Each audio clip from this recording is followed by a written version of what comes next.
Video ನೋಡ್ತಿದ್ದೀರಾ, subscribe ಮಾಡ್ತಿಲ್ಲ, subscribe ಮಾಡಿ. ಇನ್ನಷ್ಟು ವಿಡಿಯೋಗಳನ್ನು ಹಾಕೋದಕ್ಕೆ ನನಗೆ ಮೋಟಿವೇಶನ್ ಸಿಗುತ್ತೆ. ಹರಿ ಓಂ. ಪಠ್ಯ ಈ ಶತಮಾನದ ಹೊಸ ಸವಾಲುಗಳು. ಬರೆದವರು ಡಾಕ್ಟರ್ ಕೆ.ವಿ. ನಾರಾಯಣ. ಈ ಲೆಸನ್ ಬಗ್ಗೆ ಒಂದು ಸಣ್ಣ ಇಂಟ್ರೊಡಕ್ಷನನ್ನು ಕೊಡ್ತಾ ಇದ್ದೀನಿ. ನಮ್ಮ ಭಾರತದಲ್ಲಿ ಅನೇಕ ಭಾಷಾವಾರು ಪ್ರಾಂತ್ಯಗಳು ರಚನೆಯಾಗಿದೆ. ನಮ್ಮ ಭಾರತದ ಅನೇಕ ರಾಜ್ಯಗಳು ಅಲ್ಲಿನ ಆಡಳಿತಕ್ಕೆ ಅನುಕೂಲವಾಗಲಿ ಅನ್ನೋ ಕಾರಣಕ್ಕೆ ತನ್ನದೇ ಆದ ಒಂದು ಯಜಮಾನ್ಯ ಭಾಷೆಯನ್ನು ಬಳಸುತ್ತೆ. ಎಕ್ಸಾಂಪಲ್, ಕರ್ನಾಟಕದಲ್ಲಿ ಕನ್ನಡ ಆಗಿರ್ಬೋದು, ಮಹಾರಾಷ್ಟ್ರದಲ್ಲಿ ಮರಾಠಿ ಆಗಿರ್ಬೋದು, ಆಂಧ್ರದಲ್ಲಿ ತೆಲುಗು ಆಗಿರ್ಬೋದು. ಹೀಗೆ ಅನೇಕ ರಾಜ್ಯಗಳು ತನ್ನದೇ ಆದ ಒಂದು ಯಜಮಾನ್ಯ ಭಾಷೆಯನ್ನು ಬಳಸುತ್ತೆ ಅಲ್ವಾ? ಹಾಗೆ ಆಯಾ ರಾಜ್ಯಗಳಲ್ಲಿ ಇದ್ದಂತಹ ಬಹುಭಾಷಿಕತೆಯ ಜನರು ಸಹ ಇದನ್ನು ಒಪ್ಕೊಳ್ಳೇಬೇಕು. ಉದಾಹರಣೆಗೆ ಕರ್ನಾಟಕದಲ್ಲಿ ಕೊಂಕಣಿ ಇದೆ, ತುಳು ಇದೆ, ಹೀಗೆ ಅನೇಕ ಸಣ್ಣ ಪುಟ್ಟ ಭಾಷೆಗಳೆಲ್ಲ ಇದೆ ಅಲ್ವಾ? ಇದನ್ನು ನಾವು ಬಹುಭಾಷಿಕತೆ ಅಂತ ಕರಿತೀವಿ.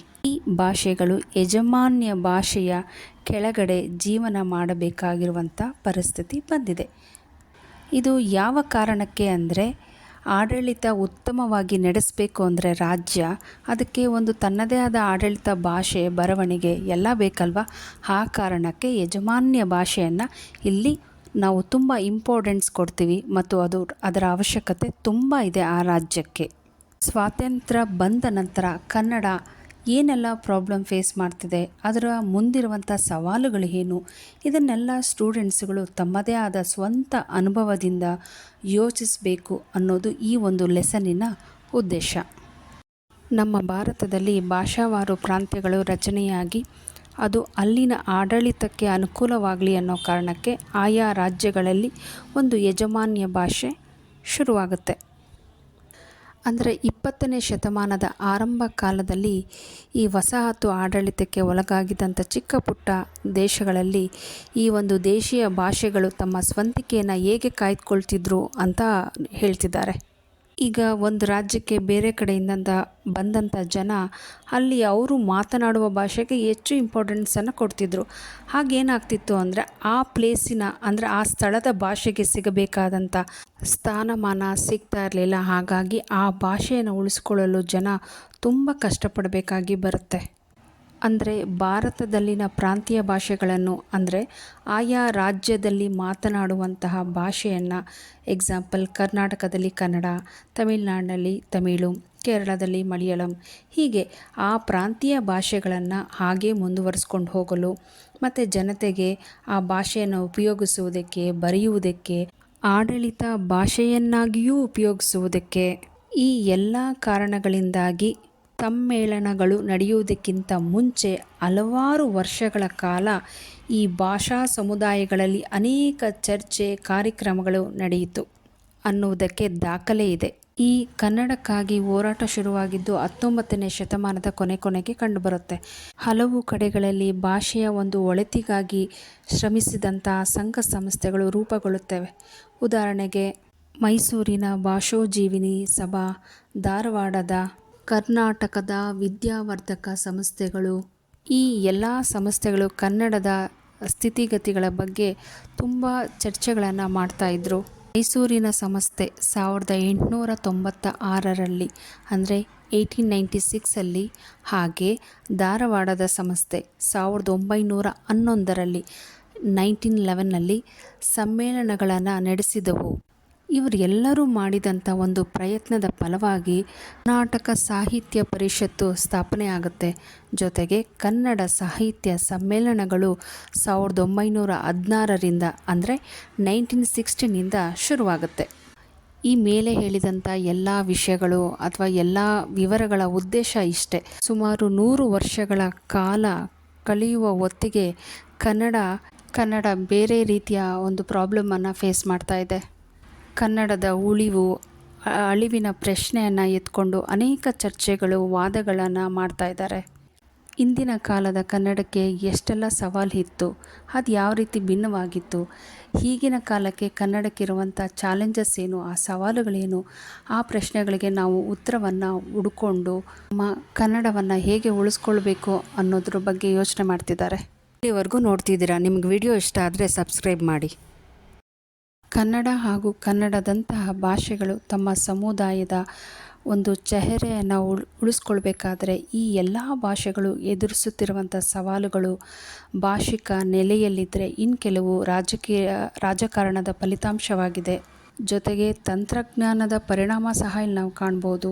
ಈಗ ಕರ್ನಾಟಕದಲ್ಲಿ ಕನ್ನಡ ಮುಖ್ಯವಾದ ಪಾತ್ರವನ್ನು ವಹಿಸಿದರೆ ತುಳು, ಕೊಡಗು, ಕೊಂಕಣಿ, ಕೊರಗ, ಲಂಬಾಣಿ ಮುಂತಾದ ಭಾಷೆಗಳು ಈ ಕನ್ನಡದ ಯಜಮಾನ್ಯ ಭಾಷೆಯನ್ನು ಒಪ್ಕೊಳ್ಬೇಕಾಗತ್ತೆ. ಈ ಉಪ ಸಮುದಾಯಗಳು ತಮ್ಮದೇ ಆದ ಹೋರಾಟ ಹಾದಿಯನ್ನು ಹಿಡಿದಿದೆ. ಅವರಿಗೂ ಸಹ ಶಿಕ್ಷಣವನ್ನು ತಮ್ಮದೇ ಆದ ಭಾಷೆಯಲ್ಲಿ ಪಡ್ಕೊಳ್ಬೇಕು ಅನ್ನೋ ಆಸೆಯನ್ನು ಅವರು ವ್ಯಕ್ತಪಡಿಸ್ತಿದ್ದಾರೆ. ಆದರೆ ಇದು ಅಷ್ಟು ಸುಲಭ ಅಂತ ಅನಿಸೋದಿಲ್ಲ. ಮಾತೃಭಾಷೆಯಲ್ಲೇ ಶಿಕ್ಷಣವನ್ನು ಪಡೆಯೋದು ವಿದ್ಯಾರ್ಥಿಗಳಿಗೆ ಒಳ್ಳೆಯದು ಅಂತ ಹೇಳಿದ್ರು ಈ ಉಪಭಾಷೆ ಈ ವಿಷಯವನ್ನು ಒಪ್ಪೋದಕ್ಕೆ ಸಿದ್ಧರಿಲ್ಲ. ಫಸ್ಟ್ ಸೆಮ್ನ ಎಲ್ಲ ವೀಡಿಯೋಸ್ ಪ್ಲೇಲಿಸ್ಟ್ ಬೇಕು ಅಂದರೆ ಮೇಲೆ ಇರೋ ಐ ಬಟನನ್ನು ಪ್ರೆಸ್ ಮಾಡಿ. ಈ ಉಪಭಾಷೆಗಳ ಹೊಸ ಸವಾಲುಗಳನ್ನು ಎದುರಿಸೋದಕ್ಕೆ ಕನ್ನಡ ಭಾಷೆ ಯಾವಾಗಲೂ ರೆಡಿ ಇರಬೇಕು ಅನ್ನುವ ರೀತಿಯಾಗಿದೆ. ಇನ್ನು ನಮ್ಮ ಸಂವಿಧಾನದಲ್ಲಿ ಒಂದು ಉಲ್ಲೇಖ ಇದೆ. ಪ್ರತಿ ರಾಜ್ಯವು ತನ್ನ ಭೌಗೋಳಿಕ ಪ್ರದೇಶದಲ್ಲಿರುವಂಥ ಜನಗಳಿಗೆ ಬೇರೆ ಬೇರೆ ಭಾಷೆಗಳ ಕಲಿಕೆ ಮತ್ತು ಬಳಕೆಗೆ ಅಗತ್ಯವಾದ ಪರಿಸರ ಅಥವಾ ಸೌಲಭ್ಯವನ್ನು ನೀಡಬೇಕು ಅಂತ ಹೇಳಿದ್ದಾರೆ. ಸರ್ಕಾರ ಅವರು ಕಲಿಕೆಗೆ ಅವಕಾಶ ಕೊಟ್ಟಿರುವುದು ಎಲ್ಲ ಜನರಿಗೂ ಅದು ಸಿಗ್ತಾ ಇದೆಯಾ, ಪ್ರಾಕ್ಟಿಕಲ್ ಆಗಿ ಈ ವಿಷಯಗಳೆಲ್ಲ ನಡೀತಿದೆಯಾ ಅಂತ ಪರಿಶೀಲನೆ ಮಾಡೋರು ಯಾರು, ಅದನ್ನು ತಿಳಿಸೋರು ಯಾರು, ಇದೆಲ್ಲ ಒಂದು ಪ್ರಾಕ್ಟಿಕಲಾಗಿ ಅಷ್ಟು ಸುಲಭವಾಗಿ ನಡೆಯುವಂಥ ವಿಷಯ ಆಗಿಲ್ಲ. ಸಾಂಸ್ಕೃತಿಕವಾಗಿ ಆಯಾ ಭಾಷೆಗಳಿಗೆ ಆ ರಾಜ್ಯದಲ್ಲಿ ಪ್ರಾತಿನಿಧ್ಯವನ್ನು ಒದಗಿಸುವಂಥ ಪ್ರಯತ್ನ ಮಾಡಲಾಗಿದೆ. ಅಂದರೆ ಆಕಾಶವಾಣಿ, ದೂರದರ್ಶನಗಳಲ್ಲಿ ಅಂದರೆ ಟಿ ವಿ, ರೇಡಿಯೋಗಳಲ್ಲಿ ಈ ಉಪಭಾಷೆಗಳ ಕಾರ್ಯಕ್ರಮಗಳನ್ನು ಮಾಡ್ತಾ ಇದ್ದಾರೆ. ಎಕ್ಸಾಂಪಲ್ ತುಳು, ಕೊಡಗು, ಕೊಂಕಣಿ, ಕೊರಗ, ಲಂಬಾಣಿ ಈ ಎಲ್ಲ ಭಾಷೆಗಳ ಕಾರ್ಯಕ್ರಮಗಳನ್ನು ನಮ್ಮ ಡಿ ಚಂದನ ಚಾನಲಲ್ಲಿ ಪ್ರಸಾರವಾಗ್ತಾ ಇರೋದನ್ನು ನಾವು ಗಮನಿಸ್ಬೋದು. ಈ ರೀತಿಯಾಗಿ ನಮ್ಮ ಗೌರ್ಮೆಂಟು ಆ ಉಪಭಾಷೆಗಳಿಗೆ ಇಂಪಾರ್ಟೆನ್ಸನ್ನು ಕೊಡ್ತಿರೋದನ್ನು ನಾವಿಲ್ಲಿ ನೋಡ್ಬೋದು. ಲಿಪಿಗಳೇ ಇಲ್ಲದ 10 ಭಾಷೆಗಳಿವೆ. ಅಂದರೆ ಬರವಣಿಗೆ ಇಲ್ಲದಂತಹ ಭಾಷೆಗಳದು. ಇಂಥ ಭಾಷೆಗಳಿಗೆ ಗೌರ್ಮೆಂಟು ಮೂಲಭೂತವಾದ ಸೌಲಭ್ಯವನ್ನು ಕೊಡೋದು ಕಷ್ಟ ಆಗುತ್ತೆ. ಅಂದರೆ ಆಡಳಿತಕ್ಕಾಗಿ ಉಪಯೋಗಿಸೋದು ಕಷ್ಟ ಆಗುತ್ತೆ. ಹಾಗಾಗಿ ಇದು ಸಾಧ್ಯವಿಲ್ಲ. ಹಾಗಾಗಿ ಇನ್ನು ಮುಂದೆ ಬರುವಂಥ ಹಲವಾರು ವರ್ಷಗಳ ನಂತರ ಈ ಉಪಭಾಷೆಗಳ ಸವಾಲುಗಳನ್ನು ಕನ್ನಡದ ಯಜಮಾನ್ಯ ಭಾಷೆ ಯಾವ ರೀತಿ ಎದುರಿಸಬೇಕು, ಏನು ಕ್ರಮವನ್ನು ಕೈಗೊಳ್ಳಬೇಕು ಅಂತ ಯೋಚನೆ ಮಾಡಬೇಕಾಗತ್ತೆ. ಇಲ್ಲಿ ಕನ್ನಡ ತನ್ನ ಯೋಜನೆಯನ್ನು ತುಂಬ ಎಚ್ಚರಿಕೆಯಿಂದ ನಡೆಸ್ಕೊಂಡು ಹೋಗಬೇಕಾಗತ್ತೆ. ಇಲ್ಲ ಅಂದರೆ ಕನ್ನಡ ತನ್ನ ಅಸ್ತಿತ್ವಕ್ಕಾಗಿ ಹೋರಾಟ ಮಾಡುವಂಥ ಸಮಸ್ಯೆಗಳು ಇನ್ನಷ್ಟು ಹೆಚ್ಚಾಗುತ್ತೆ. ಕನ್ನಡ ಭಾಷೆಯ ಬೆಳವಣಿಗೆಗೆ ಸಹಾಯವಾದ ಕೆಲವು ಅಂಶಗಳ ಕಡೆ ನೋಡೋಣ. 19ನೇ ಶತಮಾನದ ಆದಿಯಲ್ಲಿ ಮುದ್ರಣ ಯಂತ್ರ ಶುರುವಾಗುತ್ತೆ. ಅಂದರೆ 1801ರಲ್ಲಿ ಪ್ರಿಂಟಿಂಗ್ ಮಿಷಿನ್ ಅನ್ವೇಷಣೆ ಆಗುತ್ತೆ. ಇದರಿಂದ ಕನ್ನಡದ ಮೊದಲನೆಯ ಪುಸ್ತಕ ಬಿಡುಗಡೆ ಆಗುತ್ತೆ. ಆಗ ಕನ್ನಡದ ಬರವಣಿಗೆಯ ಸ್ವರೂಪವನ್ನೇ ತುಂಬ ಬದಲಾಗೋಗುತ್ತೆ. ಆ ಬರಹದ ಪ್ರತಿಗಳನ್ನು ಅಂದರೆ ಕಾಪೀಸನ್ನು ಎಷ್ಟು 1000 ಜನಕ್ಕೆ ಬೇಕಾದರೂ ಕೊಡುವಂತಹ ಒಂದು ವ್ಯವಸ್ಥೆ ಉಂಟಾಗುತ್ತೆ. ಕನ್ನಡದ ಬರವಣಿಗೆ ಮೇಲೆ ಪ್ರಭಾವ ಬೀರಿದ ಮತ್ತೊಂದು ತಂತ್ರಜ್ಞಾನ ಅಂದರೆ ಬೆರಳಚ್ಚು ಯಂತ್ರ ಅಂದರೆ ಟೈಪ್ ರೈಟಿಂಗ್ ಮಿಷಿನ್. ಆಗಿನ ಕಾಲದಲ್ಲಿ ಇದರ ಉಪಯೋಗ ತುಂಬಾ ಇತ್ತು. ನೀವು ನೋಡಿರ್ಬೋದು, ಗೌರ್ಮೆಂಟ್ ಆಫೀಸ್ಗಳಲ್ಲಿ, ಕೋರ್ಟ್ಗಳಲ್ಲಿ ಮುಖ್ಯವಾದ ಪಾತ್ರ ವಹಿಸುತ್ತೆ. ಈಗಲೂ ಸಹ ಕೆಲವೊಂದು ಕಡೆ ಇದನ್ನು ಉಪಯೋಗ ಸ್ವಲ್ಪ ಮಟ್ಟಿಗೆ ಮಾಡ್ತಿದ್ದಾರೆ. ನಾವು ಕೈಯಲ್ಲಿ ಬರೆದಿರುವಂಥ ಲೆಟರನ್ನು ಓದೋದಕ್ಕೂ ಹಾಗೆ ಟೈಪ್ ರೈಟರ್ ಅಥವಾ ಪ್ರಿಂಟಿಂಗ್ ಮಿಷಿನ್ನಲ್ಲಿರುವಂತಹ ವಿಷಯಗಳನ್ನು ಓದೋದಕ್ಕೂ ಡಿಫ್ರೆನ್ಸ್ ಇದೆ.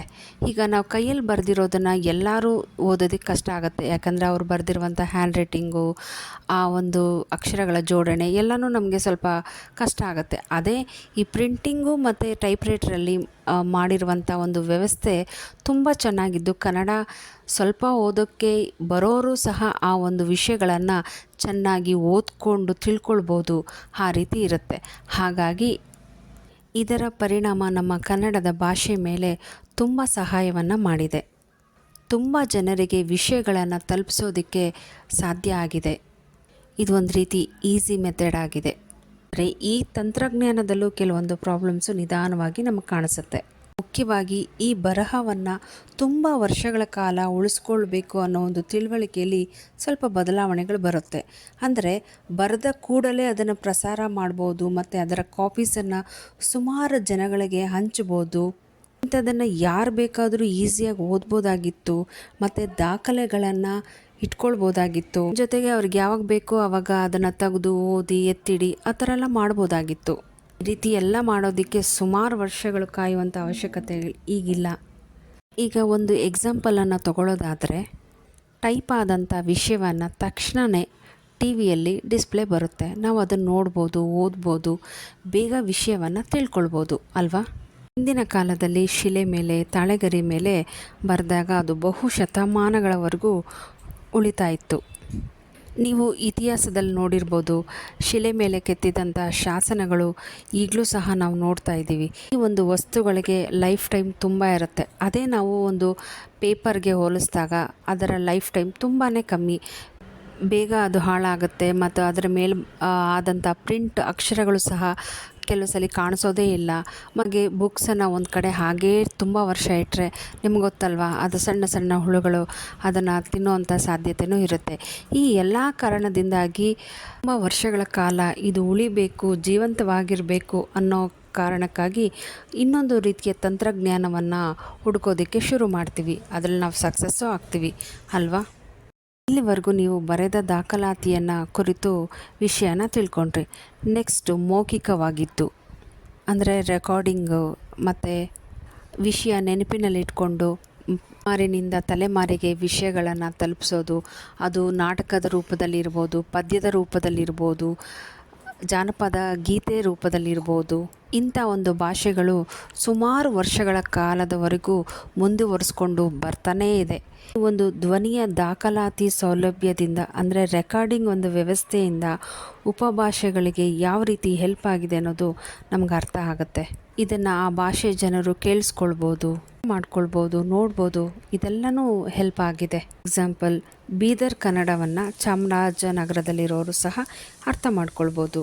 ಈ ಒಂದು ಟೆಕ್ನಾಲಜಿಯಿಂದ ಈ ಉಪಭಾಷೆಗಳ ಬೆಳವಣಿಗೆಗೆ ಸಹಾಯಕವಾಗಿದೆ. ಇದರ ಜೊತೆಗೆ ರೇಡಿಯೋ, ಟೆಲಿವಿಷನ್ ಮತ್ತು ಸಿನಿಮಾಗಳು ಸಹ ಇದರ ಬೆಳವಣಿಗೆಗೆ ಸಹಾಯಕವಾಗಿದೆ. ಈಗ ನೀವು ನೋಡ್ಬೋದು, ದಕ್ಷಿಣ ಕನ್ನಡ ಜಿಲ್ಲೆಗಳಲ್ಲಿ ಅವ್ರದ್ದೇ ಆದ ಉಪಭಾಷೆಗಳಲ್ಲಿ ಎಷ್ಟೋ ಸಿನಿಮಾಗಳನ್ನು ಮಾಡಿದ್ದಾರೆ, ನಾಟಕಗಳನ್ನು ಮಾಡ್ತಾ ಇರ್ತಾರೆ. ಇದರಿಂದ ಅವರು ಭಾಷೆಯನ್ನು ಉಳಿಸ್ಕೊಳ್ಳುವಂಥ ಪ್ರಯತ್ನ ಅವರು ಸತತವಾಗಿ ಮಾಡ್ತಾನೇ ಇದ್ದಾರೆ. ಇಷ್ಟು ಧ್ವನಿ ದಾಖಲಾತಿಗೆ ಸಂಬಂಧಪಟ್ಟಂಥ ವಿಷಯ. 20ನೇ ಶತಮಾನದ ಕೊನೆಯ ಭಾಗಕ್ಕೆ ಬಂದಾಗ ಅಂದರೆ 2000ರ ನಂತರ ಟೆಕ್ನಾಲಜಿಯಲ್ಲಿ ಒಂದು ಹೊಸ ಆವಿಷ್ಕಾರವನ್ನೇ ಮಾಡ್ತೀವಿ. ಕನ್ನಡವನ್ನು ಈ ಒಂದು ಯಂತ್ರದ ಮೂಲಕ ಮಾಡುವಂಥ ಒಂದು ಸಂದರ್ಭ ಒದಗುತ್ತೆ. ಇಲ್ಲಿ ಕನ್ನಡವನ್ನು ಕಂಪ್ಯೂಟರ್ನಲ್ಲಿ ಬರೆಯೋದು ಅಂದರೆ ಏನು ಅಂತ ನೋಡೋಣ. ಈಗಾಗಲೇ ಕೈ ಬರಹದಲ್ಲಿ ಬರೆದಂತಹ ಒಂದು ಲೆಟರ್ ಆಗಿರ್ಬೋದು ಅಥವಾ ಏನೇ ಆಗಿರ್ಬೋದು, ಅದನ್ನು ಕಂಪ್ಯೂಟರ್ಗೆ ವರ್ಗಾಯಿಸುವುದು ಒಂದು ಕ್ರಮ. ನಿಮ್ಗೆ ಈ ವಿಷಯ ಎಲ್ಲ ಚೆನ್ನಾಗೇ ಗೊತ್ತಿದೆ. ಅದು ಕಂಪ್ಯೂಟರ್ ಮೆಮೊರಿಯಲ್ಲಿ ಸೇವ್ ಆಗಿರುತ್ತೆ ಅಲ್ವಾ. ಈಸಿಯಾಗಿ ಇನ್ನೊಂದು ಎಕ್ಸಾಂಪಲ್ ತೊಗೊಳ್ಳೋದಾದರೆ, ನೀವು ಸ್ಟೂಡೆಂಟ್ಸು ನಿಮ್ಮ ನೋಟ್ಸನ್ನು ನೀವು ಯಾವ ರೀತಿ ಅದರಲ್ಲೆಲ್ಲ ಸೇವ್ ಮಾಡ್ಕೊಳ್ತೀರಾ, ಬೇಕಾದಾಗ ಯಾವ ರೀತಿ ಅದನ್ನು ಉಪಯೋಗಿಸ್ಕೊಳ್ತೀರಾ ಅಲ್ವಾ. ಈ ಬಗೆಯ ಕಂಪ್ಯೂಟರ್ ಮುದ್ರಣ ಯಂತ್ರದ ಅಂದರೆ ಟೈಪಿಂಗ್ ಮಿಷಿನ್ಗಿಂತ ಹೆಚ್ಚು ಚೆನ್ನಾಗಿ ಕೆಲಸವನ್ನು ಮಾಡ್ತಾಯಿದೆ. ಈಗೀಗ ಬರೆಯೋದು ಅಂದರೆ ನೇರವಾಗಿ ಕಂಪ್ಯೂಟರಲ್ಲೇ ಬರೆಯೋದು ಅನ್ನೋದು ಆಗಿಬಿಟ್ಟಿದೆ. ಕನ್ನಡದ ವೃತ್ತಿಪರ ಪತ್ರಿಕೋದ್ಯಮಗಳು ಅಂದರೆ ನ್ಯೂಸ್ ಪೇಪರ್ಸ್, ಮ್ಯಾಗಝಿನ್ಸ್ ಯಾರೇ ಆಗಿರ್ಬೋದು, ಇವರೆಲ್ಲ ಕೂತ್ಕೊಂಡು ದಿನಾ ಬರೆಯೋದಿಲ್ಲ, ಅದನ್ನು ನೇರವಾಗಿ ಕಂಪ್ಯೂಟರಲ್ಲೇ ಹೋಗಿ ಟೈಪ್ ಮಾಡ್ತಾರೆ. ಅಷ್ಟೇ ಅಲ್ಲದೆ ಈ ಕಂಪ್ಯೂಟರ್ನಿಂದ ಪೋಸ್ಟ್ನೂ ನಾವು ಕಳಿಸ್ಬೋದು. ಎಕ್ಸಾಂಪಲ್, ಇಮೇಲಿಂದ ವಿಷಯವನ್ನು ಎಷ್ಟು ಬೇಗ ಬೇರೆಯವರಿಗೆ ತಲುಪಿಸ್ಬೋದು ಅಲ್ವಾ. ಈ ರೀತಿ ಒಂದು ಟೆಕ್ನಾಲಜಿ ಭಾಷೆಯ ಒಂದು ಸ್ವರೂಪವನ್ನೇ ತುಂಬ ಚೇಂಜಸ್ ಮಾಡಿದೆ. ತುರ್ತು ಮತ್ತು ನೇರ ಬರಹ ಭಾಷೆಯ ಸ್ವರೂಪ